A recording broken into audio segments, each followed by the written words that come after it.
There are loads of amazing things to do on a holiday to one of the Greek islands.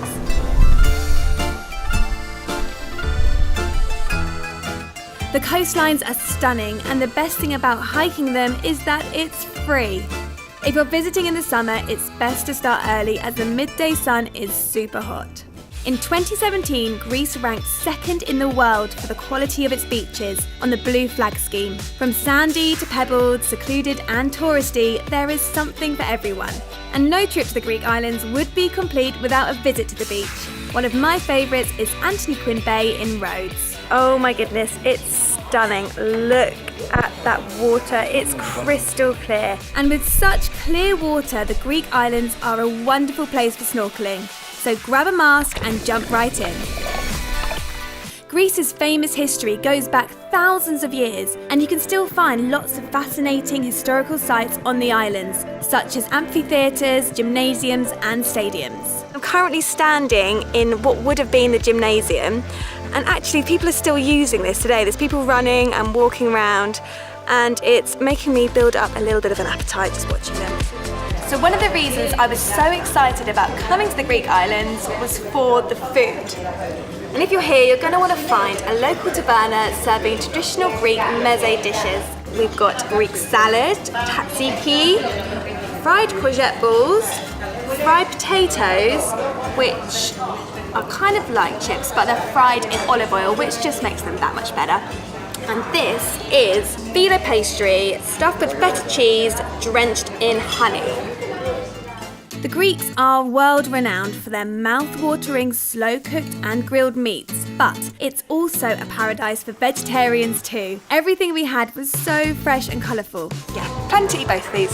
If you end up loving the food as much as I did, why not learn how to make it? Companies like Santorini Experts offer tours and classes teaching you how to cook authentic Greek cuisine. We learned how to make tzatziki, fava and tomato fritters, which were delicious. If in doubt, olive oil. Olive oil. That's the answer. Of course.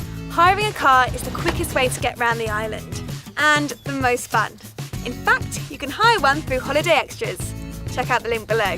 Hiring a car gives you complete freedom to explore an island at your own leisure. And if you're going to do it, why not do it in style? We think it's totally worth the upgrade to an open-top car to make the most of the Greek sunshine. If you're thinking of hiring a car, just remember you need to be 21 or over with a valid driving licence. Take your adventure off land and onto the Aegean Sea and take a boat trip. There's all kinds of tours, and we took one that lasted about 5 hours, taking us to key places around the coastline, and best of all, it included lunch. And if you want to get even closer to the water, hire a kayak. You'll have to head to an island called Santorini to find the famous blue-topped chapels in a town called Ia. You can find them just off the main street, and they make for a great photo. Feel like you've gone back in time, getting lost amongst the narrow streets of a Greek medieval village. Our advice is to download Google Maps before you go to help you find your way back to the centre. The Greek islands boast beautiful wildlife, national parks and nature reserves. Some do require an entrance fee, but they can be a great alternative to the beach. Renting an ATV and riding along the coastline feels awesome. It's a bit scary on some of the twisty mountain roads, but just make sure that you bring your driving licence and of course wear a helmet and protective clothing. There are plenty of companies offering walking tours, and it's a great way to have an expert talk you through history, food and just general knowledge on the island you're visiting. And in our experience, they're all super nice and really enthusiastic. Say hi, Dimitri. Hello. Hello. This is the biggest medieval complex still inhabited, and I live in here. It's the best place of Europe.